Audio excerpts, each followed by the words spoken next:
The studio lights burned bright, casting long shadows over the stage as the cameras rolled.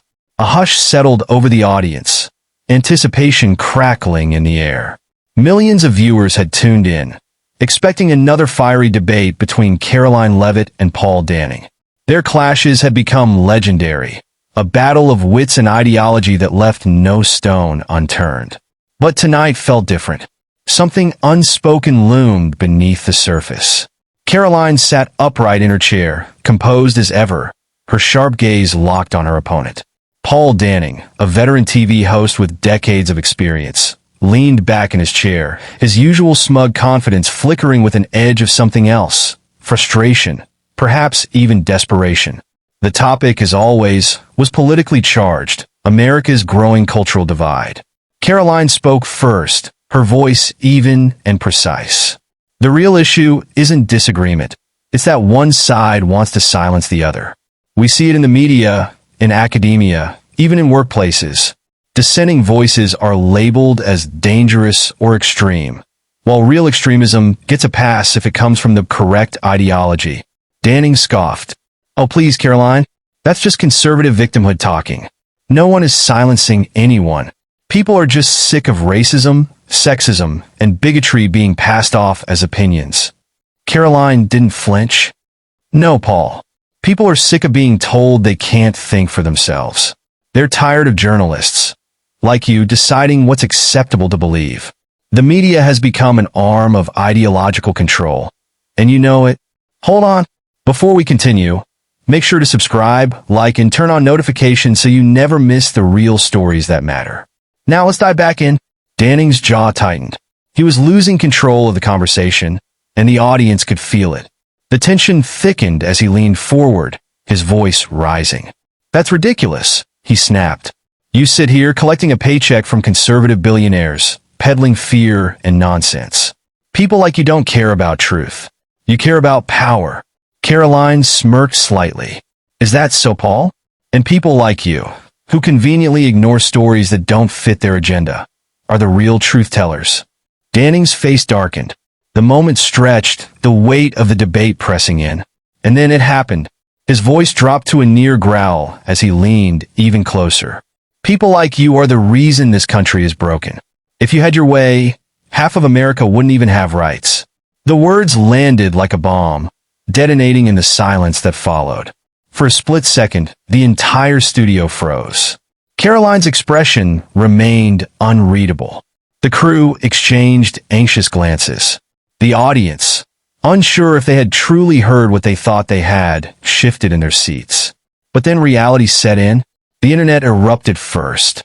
Social media flooded with outrage, disbelief, and fury. Hashtags calling for Danning's resignation began trending within minutes. Clips of the moment spread like wildfire, replayed, dissected, and debated. Sponsors started pulling their ads.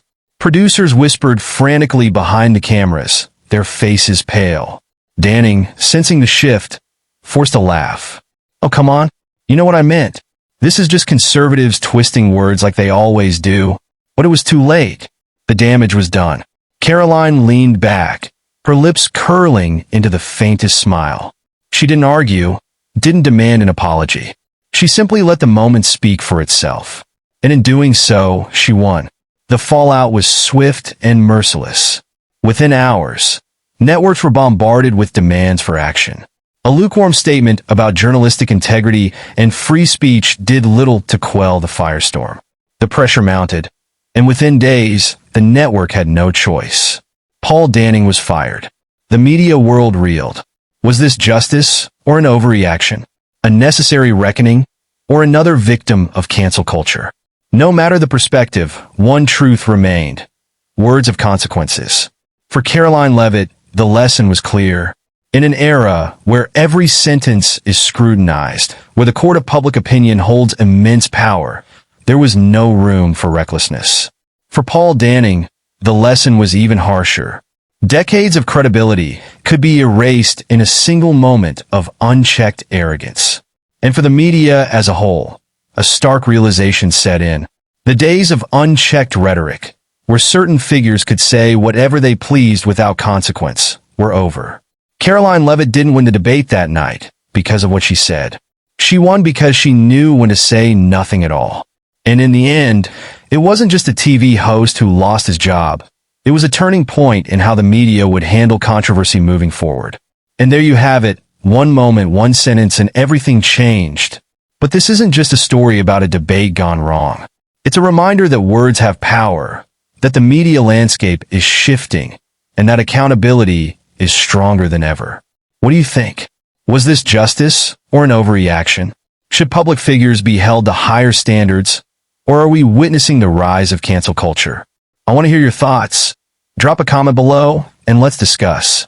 If you enjoyed this story and want more hard-hitting content that dives into the moments shaping our world, make sure to like this video, subscribe, and turn on notifications so you never miss an update.